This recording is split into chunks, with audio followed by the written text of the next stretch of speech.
J'enseigne l'audiovisuel et un petit peu l'animation stop motion en IUT, donc dans un contexte universitaire.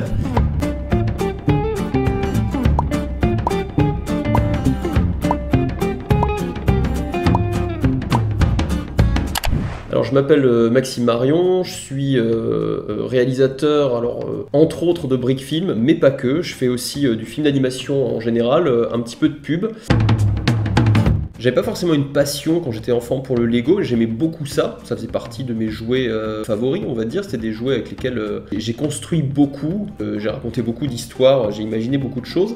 Je dirais que ça a été le moment où j'ai amorcé en fait une passion pour la vidéo, pas encore forcément pour l'animation à ce moment-là, bien que je commençais à m'intéresser à tout ce qui était animation stop motion sans la pratiquer. Et donc quand j'ai découvert les premières images des Wallace et Gromit à l'époque, je trouvais ça fascinant. Mais c'est revenu que plus tard, on va dire que j'ai eu ce que beaucoup de gens appellent le Dark Age, en fait toute une période de ma vie où le Lego, je l'ai laissé de côté. Et puis avec cette envie de faire de l'animation stop motion à la fin de mes études, et c'est là que j'ai ressorti les Lego. Et j'ai vraiment ressorti les personnages avec lesquels je racontais des histoires quand j'avais 11, 12, 13 ans. En 2007, j'ai fait mes premiers tests d'animation dans la perspective de réaliser mon premier court-métrage, qui à l'époque était Le Nouveau Voisin. Et ces premiers tests-là, c'était le début. Et autant c'était pas très probant techniquement, autant j'étais assez content de voir les figurines en Lego bouger à l'écran. Donc c'est-à-dire qu'en fait, je n'avais aucune notion d'animation stop-motion, si ce n'est les films que j'avais vus, donc je me représentais un peu comment on faisait, mais j'avais pas forcément l'équipement, j'avais pas d'appareil photo, j'avais une caméra qui avait un mode photo. Pour moi, je faisais un truc un peu différent, je faisais du film d'animation avec du Lego. Et en fait, j'ai découvert que j'étais pas le seul, avec des approches parfois similaires à ce que je voulais faire et d'autres qui avaient des approches très différentes.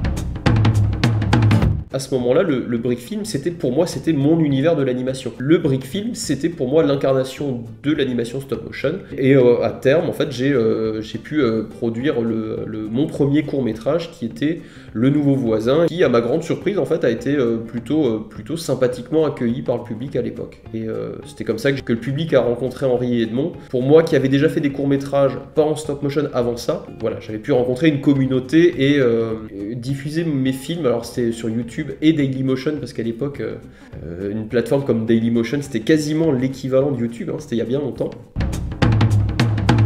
Henri et Edmond, on avait créé avec un copain toute une panoplie de personnages complètement farfelus, et Henri et Edmond, on y revenait régulièrement parce qu'on les aimait vraiment bien, parce qu'en fait ce qu'on racontait comme histoire avec ces personnages là, c'était toujours des histoires de la vie de tous les jours qui viraient dans le fantastique ou dans le complètement absurde. C'est toujours comment dans un quotidien, en fait, au bout d'un moment ça bifurque et ça devient un truc complètement fou. Et ça je tenais à le garder, avec un Henri un peu timide. Henri, c'est quelqu'un de discret, il veut pas faire de vagues, mais malgré lui il se retrouve toujours dans des situations pas possibles. Et de l'autre côté, on a Edmond qui tire justement un peu Henri dans ce genre de situation. Et du coup, Edmond, j'aimais bien ce côté, Edmond, c'est le meilleur pote qu'on puisse avoir, en fait. Le mec est toujours partant, il est toujours souriant, il est toujours enthousiaste, il est exaspérant, mais si on passe le cap du personnage exaspérant, en fait, il est super attachant et on peut pas rêver d'avoir un meilleur ami que lui. Je sais pas pourquoi ces deux personnages-là plus que d'autres, mais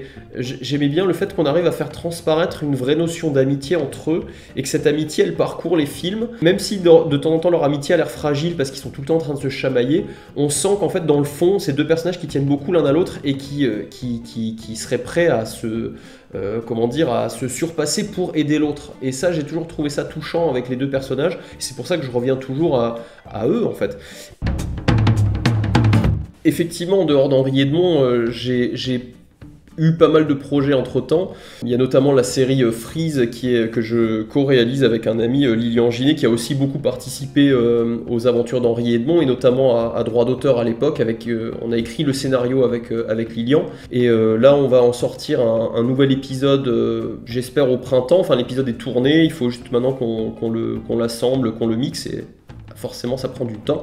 Je viens de terminer Le Secret de Monsieur Nostoc, donc là c'est un court-métrage d'animation stop-motion pas en Lego. C'est un film d'animation qui fait à partir de pièces de récup avec du rebut, en fait. C'est des vieux matériaux qui sont recyclés et des objets, on va dire, qu'on aurait tendance à imaginer dans une poubelle. La démarche et le message du film sont intéressants. C'est tous ces objets dont on ne veut pas, en fait, en faire quelque chose, en faire une œuvre artistique. Je trouvais la démarche vraiment chouette et le film lui-même parle un petit peu de ça. C'est une belle expérience et ça, je le co-réalise avec un ami qui s'appelle Patrice Zeller, qui est l'auteur des albums des aventures de Monsieur Nostoc, un DVD ici.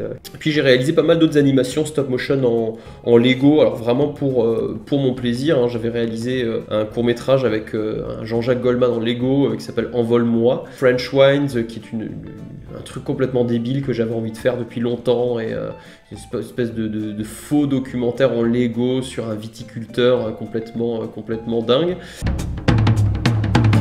Le Brick Film m'a offert des opportunités assez inattendues, parce qu'en fait, mes productions en Lego m'ont amené tout doucement à travailler dans le monde de la pub, en réalisant notamment des spots publicitaires. J'ai fait des courts-métrages pour Lego, donc les courts-métrages avec le pirate Brickbeard, qui m'ont été... pour lequel j'étais réquisitionné par le brick filmer Dylan Woodley, qui m'a demandé de réaliser donc 2 épisodes des aventures de Brickbeard, que Lego n'a malheureusement pas diffusé. J'ai travaillé pour d'autres grands groupes, on a travaillé pour la marque Renault. Voilà, donc c'était des expériences très différentes, mais ça je le dois au brick film, je le dois à Henri Edmond. Faire un film d'animation, c'est pas une aventure, c'est pas un truc solitaire qu'on vit vraiment seul dans son coin. Et c'est vrai que j'aime bien rappeler que tous les films que je fais, et les aventures d'Henri Edmond y compris, c'est quand même un travail d'équipe, et je dois toute l'énergie qui est investie dans le film, et même l'enthousiasme que je peux y trouver moi, je le dois au fait d'avoir cette équipe autour qui a une importance énorme dans la création de ces films. Voilà, je peux citer Lilian Ginet qui en fait sur tous les films, alors parfois des rôles plus ou moins importants, sur droit d'auteur, on a coécrit, disons la moitié des idées du scénario viennent de lui, on fait beaucoup de choses ensemble, et je pense que sa personnalité dans l'écriture, elle se ressent. En fait, il a une manière d'écrire les projets. J'adore travailler avec Lilian, c'est vraiment un ami très proche, et on adore bosser ensemble. Et sur la saga Henri Edmond, il y a notamment un autre collaborateur que je tiens à citer, c'est Quentin Billard, qui est le compositeur du thème de Henri Edmond, et puis qui écrit les bandes originales des films. Là, j'ai plus récemment donc travaillé sur Le secret de Monsieur Nostoc. Là, j'ai travaillé vraiment avec Patrice Zeller, un autre ami, avec encore une autre démarche artistique, et avec qui c'était vraiment très plaisant, parce que lui, il a créé les albums, et là, donc du coup, le secret de Monsieur Nostoc, le court-métrage, c'est l'adaptation de son premier album. Et puis, forcément, dans un film d'animation, même si ça paraît toujours un peu abstrait, ça ne l'est pas. Ce sont les comédiens qui prêtent leur voix, donc les vrais comédiens, hein, pas les figurines. Et sur Henri Edmond, on a Hervé Bonafosse et Jean-Marie Peixoto qui prêtent respectivement leur voix à Henri et Edmond, et qui prêtent aussi, au-delà de leur voix, je dirais une partie de leur personnalité. Des films, par exemple la saga Henri Edmond, c'est pas seulement mon animation, et ça je tiens vraiment à le rappeler, c'est pas juste moi qui anime en fait. C'est un travail collaboratif. Mon enthousiasme, je le nourris par l'enthousiasme des gens autour de moi, parce que faire de l'animation stop motion, il y a des jours où c'est pas la déprime en fait, mais c'est difficile de tenir pendant des semaines et des semaines et des semaines à avancer. Et le fait d'avoir une équipe qui demande alors comment ça avance, est-ce que je peux donner un coup de main, est-ce que tu veux qu'on réenregistre un bout de voix, tiens je te fais écouter une démo de musique, voilà, toute l'équipe qui a toujours des propositions, moi ça me motive, et c'est grâce à eux que les films existent tout simplement. Alors là en ce moment par exemple, je suis en train de travailler sur le 4e épisode des aventures d'Henri Edmond. Je sais que ça fait longtemps que j'en ai pas fait. En fait c'est assez marrant, c'est très difficile d'y revenir. Autant j'ai un énorme plaisir à y revenir, autant chaque film que j'ai fait, chaque film d'Henri Edmond m'a pris un temps considérable. Le fait de m'y remettre, je suis toujours un peu... pas, frileux, mais j'ai du mal à me replonger dedans. C'était difficile de revenir, et en fait c'est marrant parce que j'ai écrit un scénario très long, très complexe, plutôt dans la veine de droit d'auteur, et je suis très content de ce scénario-là. Mais en fait le projet est tellement ambitieux, il prendrait tellement de temps qu'aujourd'hui, avec les commandes que j'ai, les pubs, etc., que je dois tourner, j'ai du mal à me concentrer vraiment sur la durée, sur un film long. En fait, c'est marrant, pendant le confinement l'année dernière, on m'a demandé si à tout hasard, j'avais pas envie d'en faire un petit. Du coup, le 4e épisode, qui est en préparation, en tournage en ce moment, est un épisode qui renoue un peu avec Le Nouveau Voisin, un format beaucoup plus court, qui est un petit peu plus léger aussi au niveau du ton. Et j'avais envie de revenir à un épisode vraiment pour le fun, qui apporte quelque chose de nouveau et puis qui soit plus structuré du tout comme les précédents. Voilà, donc en fait je travaille sur un nouvel épisode qui va être très court.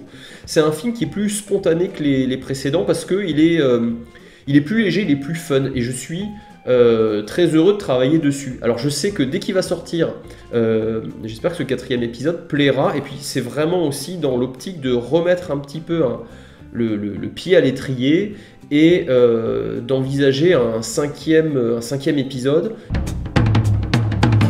Alors déjà, merci Brick & Cut de me donner l'occasion de m'exprimer sur ce qui est, alors certes d'un côté un métier, mais c'est aussi avant tout une passion.